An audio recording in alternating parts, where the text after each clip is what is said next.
अलबत्ता दहशतगर्दों के पास पाकिस्तानी शनाख्त मौजूद है और इसी वजह से ये अक्सर खुद को छुपाने में कामयाब रहते हैं। बहरहाल मैं अंधेरी रात के सख्त मार्के का जिक्र कर रहा था। ANPVS4 अल्फा की आम आंख की निस्बत देखने की ताकत 3.5 गुना है और चांद सितारों की रोशनी में ये इंसानों के खिलाफ 450 से 700 मीटर तक दिखाव मुहैया करती है और इस वक्त दुश्मन 150-200 की हद तक पहुंचा हुआ था। अलबत्ता शब-ए-दीद आला लगाकर फायर करने और दिन की रोशनी में फायर करने में जमीन व आसमान का फर्क है और स्नाइपर को मखसूस राइफल के बजाय गन इस्तेमाल करना पड़े तो फायर की दुरुस्ती मजीद मशकूक हो जाती है, क्योंकि एक स्नाइपर को भी फायर करते वक्त अच्छे हथियार और दिखाव के बेहतर हालात की जरूरत होती है। हमारी पोस्ट से भी मुसलसल फायर हो रहा था और इस वजह से दुश्मन आड़ के पीछे ही छुपा था। अगर दिन की रोशनी में मेरे पास स्नाइपर राइफल होती तो मैं इस फासले पर दुश्मन के किसी भी अजू की झलक पर उसे कामयाबी से निशाना बना सकता था, लेकिन इस वक्त मेरे लिए कामयाब फायर करना इतना आसान नहीं था। सबसे करीब जाहिर होने वाले फायर के चोले पर निशाना साध कर मैंने सांस रोकर लबलबी दबा दी। वहां एक दरमियाने हुचम के पत्थर का हेवला नजर आ रहा था। LMG की गर्ज दूसरे हथियारों के शोर का हिस्सा बन गई थी। फौरन ही वहां से फायर आना रुक गया था। पहले छट्टे के बाद मैं उसी जानिब मुतवज्जा होकर लेटा रहा। सरदार की तंजिया आवाज गूंजी, राजे साहब खुद को गोली तो नहीं मार दी कि 2 गोलियां निकाल कर दम साधे लेटे हो? मैं चिल्लाते हुए बोला, तुम्हें नहीं मालूम स्नाइपर को क्या इंतजार होता है? तुम्हारे हाथ में LMG या बादशाह हो और पहले भी गर्ज की थी कि LMG की बेऔरमती ना करो। मैं उसकी बकवास पर कान धरे बगैर हदफ की जानिब मुतवज्जा रहा। जल्दी पत्थर की ओर से मुझे एक हेवला नजर आया। शायद वो साथी की मरहम पट्टी कर रहा था या उसे घसीट कर पीछे ले जाने की कोशिश में था। मैंने उसकी छाती पर शिस्त लेते हुए दोबारा लबलबी दबा दी। हेवला उछल कर गिरा। मैं अपने मकसद में कामयाब रहा था। LMG के फायर की एक खसूसियत यह भी है कि जितना लंबा चट्टा ब्रस्ट फायर करूं, गोलियां इतनी ज्यादा हदफ पर फैल कर गिरती हैं, क्योंकि लबलबी दबाने से गन मुसलसल झटके लेती है जिससे गोलियां बिखर जाती हैं। इसमें कुछ और वजूहात भी शामिल होती हैं जिनकी तफसील किसी और मौका पर उठा रखते हैं। मैंने शस्त्र दूसरे पत्थर की जानिब मोड़ दी। कोशिश थी कि जहां शोले की हल्की सी झलक दिखाई दे वहीं निशाना साधूं। फायरर हथियार को इस्तेमाल करते वक्त अपना दायां गाल बट पर टेकता है, बायां हाथ आगे को फैलाकर राइफल का फ्रंट हेड गार्ड पकड़ता है। दाएं हाथ से पिस्टल ग्रिप को गिरफ्त में लेकर शहादत की उंगली लबलबी पर होती है और बाईं आंख बंद करके वो शस्त्र लेता है। खब्बा यानी बाएं हाथ से फायर करने वाले का हर अमल उसके बरक्स होता है। यूं फायरर का सर हमेशा बैरल की सीध में रहता है, जबकि फायर होते वक्त मजल से निकलने वाला शोला बैरल की निशानदेही करता है और एक तजर्बेकार स्नाइपर हथियार और फायरर की इस खामी का अच्छी तरह फायदा उठा सकता है। अलबत्ता ये फायर करना हर शख्स के लिए मुमकिन नहीं, कोई मंचा हुआ स्नाइपर ही ऐसा कर सकता है। सरदार भी बहुत अच्छा फायरर था। अगर संजीदा होकर फायर करता तो मुकाबला करते हुए मुझे भी दांतों पसीना आ जाता, मगर उसमें एक बड़ी खामी थी, वो लाउबाली और बेसब्रा था और ये दोनों आदत अच्छे स्नाइपर के लिए बहुत नुकसानदेह होती हैं। मेरे उस्ताद के गाहे बगाहे टोकने पर वक्ती तौर पर तो समझ जाता, मगर फितरत के खिलाफ चलना इतना आसान नहीं है। अमेरिका में स्नाइपर कोर्स के दौरान भी उसकी जल्दबाजी ने हमें हार के धाने पर ला खड़ा किया था। 3-4 लम्हे शस्त्र साधने के बाद मैंने तीसरी बार लबलबी दबाई, मगर वहां से आने वाला फायर नहीं रुका था। यकीनन दुश्मन शस्त्र लिए बगैर अंधाधुंध फायर कर रहे थे ताकि जवाबी फायर पर वो बहादुर गोली लगने से बच जाएं, और खुद उनका मकसद दहशत ही फैलाना होता है। कोई भोली भटकी गोली हदफ ढूंढ ले तो सोने पर सुहागा नहीं, तो गोलियों की 2-3 मैगजीनें खत्म करके ये सूरमा भागने में देर नहीं लगाते। लम्हा भर ठहर कर मैंने एक और छठा फायर किया, मगर नतीजा पहले वाला ही निकला था। राज बेहतर होगा LMG के आल पर रहम कर, सरदार ने से 12 टोका। लो मरो। एक जानिब होकर मैंने LMG सरदार के हवाले कर दी। LMG पर हमेशा 2 आदमी मिलकर फायर करते हैं।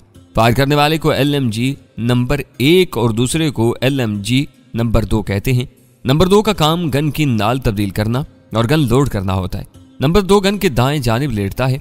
सरदार की जगह संभालते ही मैं रींग कर दाएं जानिब हो गया था। सरदार ने भी इन्हीं जगहों पर फायर करना शुरू कर दिया जहां से मजल का शोला झलक रहा था। अलबत्ता मेरे बरक्स उसने लंबे लंबे छट्टे फायर किए थे और असूली तौर पर इस वक्त सरदार का तरीकाकार मुझसे बेहतर था। मैंने पीछे खिसक कर मोर्चे की छत से नीचे झांका और अख्तर साहब को आवाज दी, सर शब-ए-दीद ऐनक मिल जाएगी? ये लो। उसने हाथ ऊंचा करके शब-ए-दीद ऐनक 7D मुझे पकड़ा दी।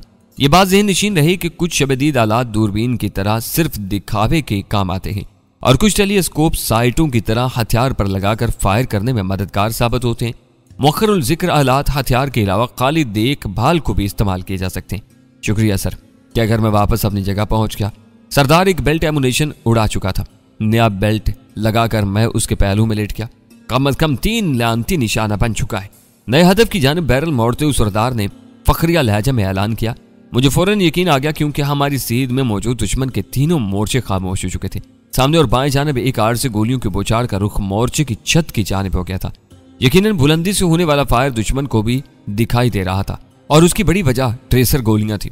ट्रेसर गोली नाल से निकलकर जलते हुए अंगारे की तरह हदफ तक जाती है और दूर से देखी जा सकती है।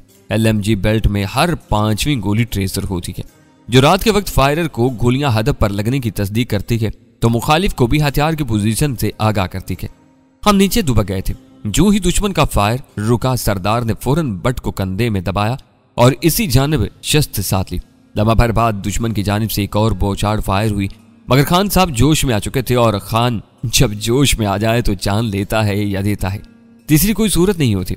सरदार नीचे हो जाओ, मैं चीखा, मगर कान धरे बगैर उसने लबलबी दबाई और उंगली तब हटाई जब 250 गोलियां हदफ के इलाके में बिखर चुकी थी। दुश्मन का वो मोर्चा भी खामोश हो गया था।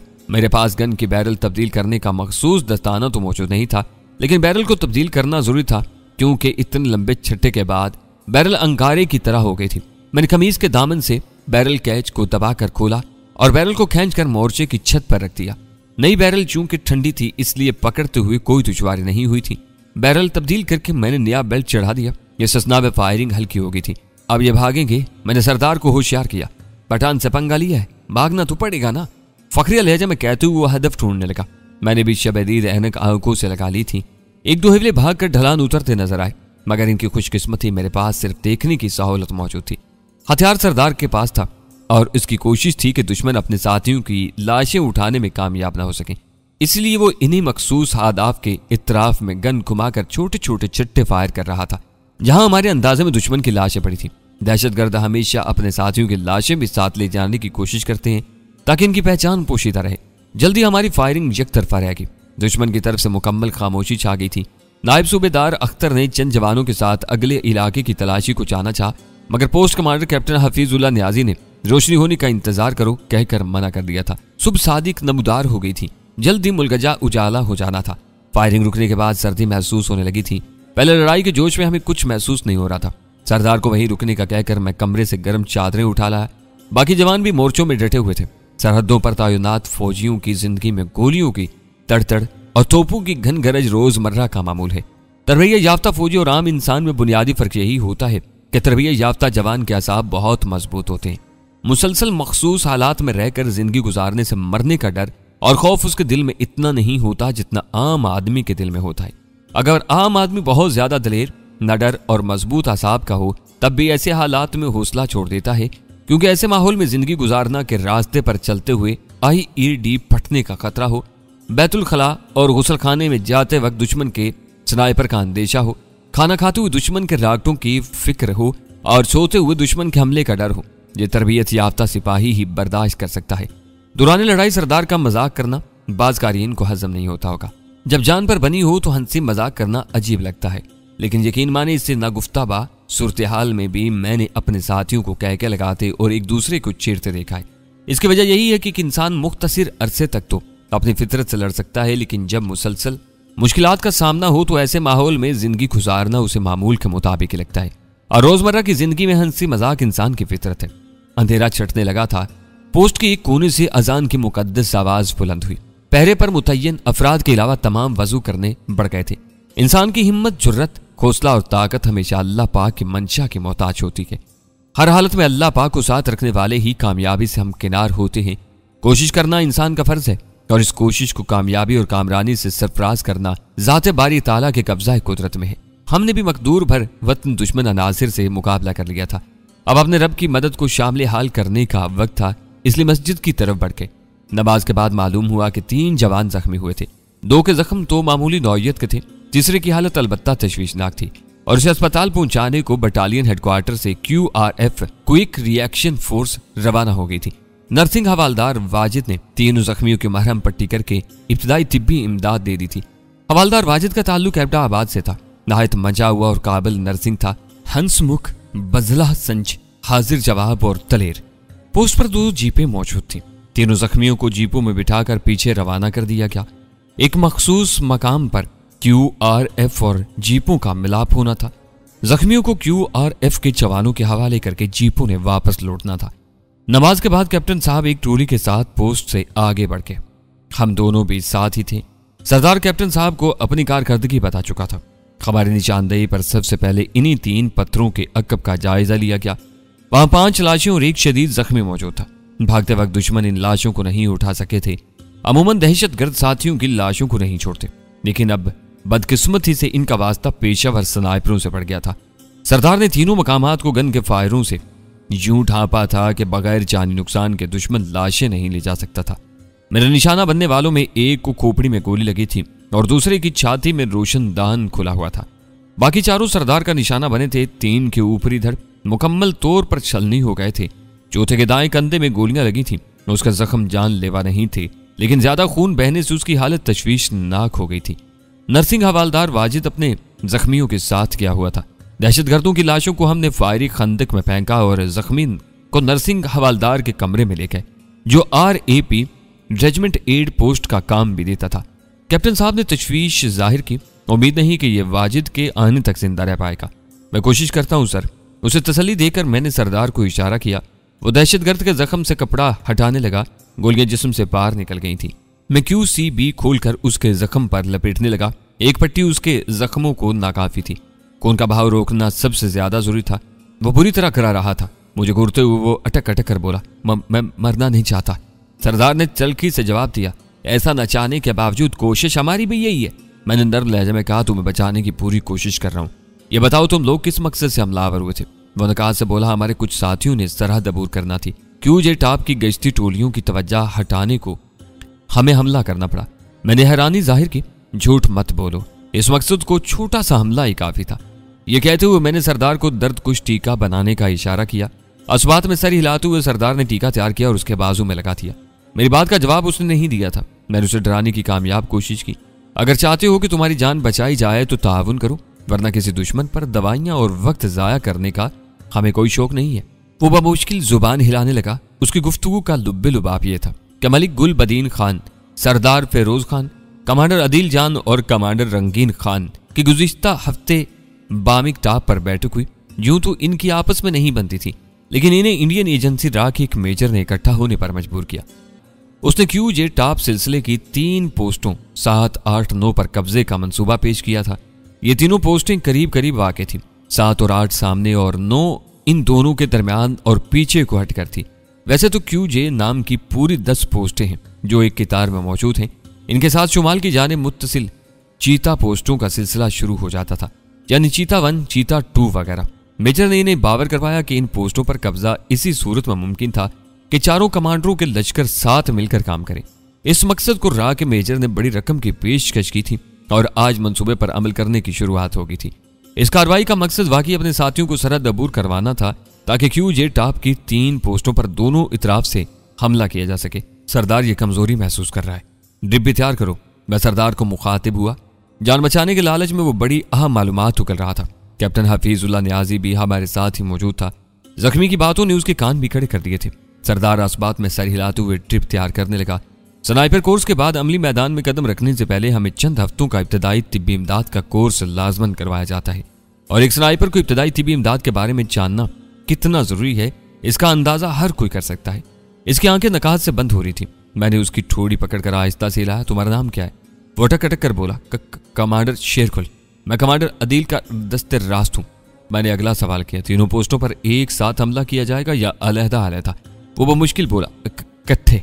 मैंने बेसब्री से पूछा, कब? उसकी हालत खुली हवा में रखे हुए चिराग जैसी थी। वो चंद लम्हों का मेहमान नजर आ रहा था और उसके हलाक होने से पहले जितनी मालूमात उगलवा लेता मैं गनीमत था। कैप्टन साहब ने धीरे से कहा, इसे संभलने का मौका तो। मैंने कैप्टन साहब की आंखों में देखते हुए नफी में सर हिला दिया। उसके चेहरे पर हैरत नमूदार हुई, मगर वो खामोश रहा था।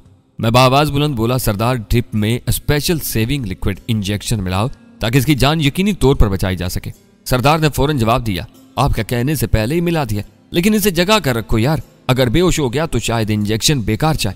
उसने स्टैंड करीब करके उसमें ड्रिप लटकाई और जख्मी के तंदुरुस्त हाथ में सुई लगा दी। मैंने उसे हिलाया, शेरदिल होश में रहो, हम तुम्हारी जान बचाने की कोशिश कर रहे हैं। उसने आंखें खोली, अजीब वीरानी और खालीपन नजर आ रहा था।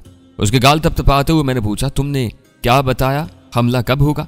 मैं हूं। उसकी आंखें दोबारा बंद हो गई। शेरदिल खान, होश में आओ, मैंने उसे झंझोड़ा। हाँ। उसने कराते हुए आंखें खोल दी। उसके चेहरे पर अज़ियत जैसे सब्त हो गई थी। मुझसे बातें करो ताकि तुम्हारी जान बचाई जा सके। वो अकलाया, कर रहा हूं। बताओ हमला कब होगा? मैंने सवाल दोहराया। 2-3 हिचकियां लेकर उसकी गर्दन ठलकी। कैप्टन हफीजुल्लाह न्याजी ने मुंह बनाया। तुम्हारा स्पेशल सेविंग लिक्विड इंजेक्शन तो किसी काम ना आया। मैं हंसा। सर, हम इसे तसल्ली देकर कुछ उगलवाने की कोशिश में थे, पर ना हम डॉक्टर हैं और ना ऐसा कोई इंजेक्शन है। कैप्टन हफीज खुश दिली से हंसा। मुझे अंदाजा हो गया था। मैंने कहा, सर, हमने ये मालूमात मेजर नईम तक पहुंचाना है। आप भी बटालियन कमांडर को मुतल्ला करते। वो सर हिलाता हुआ बाहर निकल गया।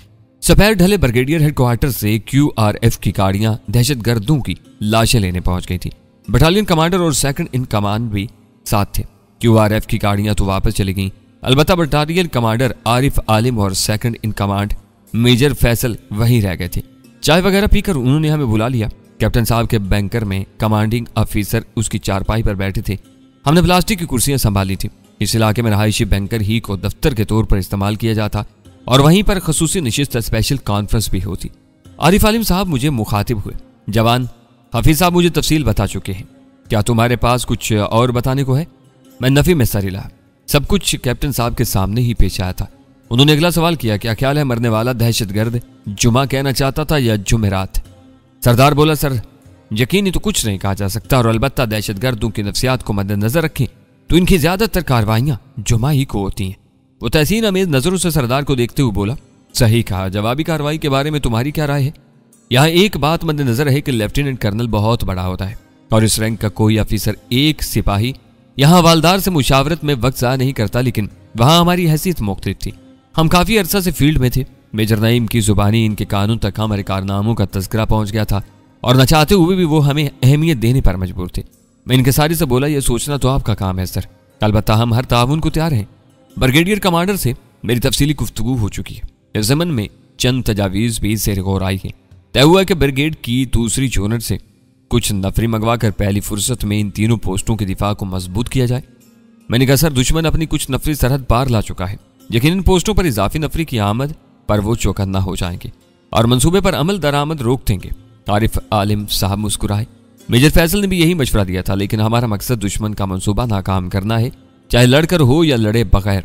सर, आप बेहतर समझते हैं, लेकिन उस्तादों से सुना है कि दुश्मन के मंसूबे का इल्म हो जाना आधी फतेह होता है और मेरा नहीं ख्याल अपनी बर्तरी में दुश्मन को आधे का हिस्सेदार बनाना अक्लमंदी होगी। बरखुरदार दुश्मन का मंसूबा नाकाम करना तुम्हारी नजर में कोई अहमियत नहीं रखता। सर, दुश्मन का मंसूबा नाकाम नहीं मुअख्खर होगा। हम इजाफी नफरी मुस्तकिल पास नहीं रख सकते। जो ही इमदादी जवान लौटे, दुश्मन दोबारा हमला करने की कोशिश करेगा और तब हमें दुश्मन के मंसूबे की कोई सुनगुन नहीं होगी। आरिफ आलिम साहब मुस्कुराए। शाबाश बरखुरदार। औरंगजेब साहब तुम्हारी काफी तारीफ कर रहे थे और तब मुझे यकीन नहीं आ रहा था।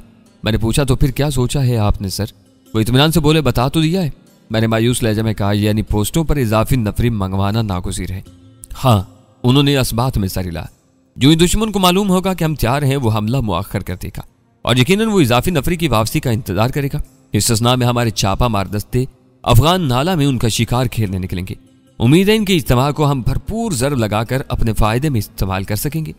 इनका जामे मंसूबा सुनकर मुझे अपने अंदेशों पर शर्मिंदगी हुई थी। माजरत खा हूं सर, आपकी सोच मेरे गुबान से बहुत आगे है। वो खुशदिली से बोले, तुम्हारा इख्तिलाफ करना अच्छा लगा। हिकमत किसी की मिरास नहीं होती। तुम्हारा बगैर तकरार के मुत्तफिक होना बुरा लगता। अब मैं यकीन कर सकता हूं कि इससे बेहतर मंसूबा फिलहाल हम में से किसी के दिमाग में नहीं है। शुक्रिया सर। उन्होंने पूछा, तुम्हारा क्या इरादा है? सरदार ने जल्दबाजी का मुजाहरा किया। हमें आप अपना शाना बचाना पाएगा। आरिफ आलिम साहब ने मुतमईन अंदाज में सर हिला। यकीन था यही सुनने को मिलेगा। मैं खफीफ लहजा में बोला, लेकिन हमें नईम साहब की इजाजत की जरूरत पड़ेगी सर। हम चूंकि बराह रास्त मेजर नईम के मातहत थे और वहां हमारी मौजूदगी का मकसद कुछ और था, इसलिए मुझे साफ कोई से काम लेना पड़ा। मुझे घूरते हुए आरिफ आलिम साहब मुस्कुराए। कर्नल औरंगजेब तुम्हारी बहादुरी के किस्से सुनाते नहीं थकते। मैं इंकिसारी से बोला, वक्त आने पर इंशाअल्लाह ताला आपको मायूस नहीं करेंगे सर। अलबत्ता कानूनी तकाजों को आप हमसे बेहतर जानते हैं।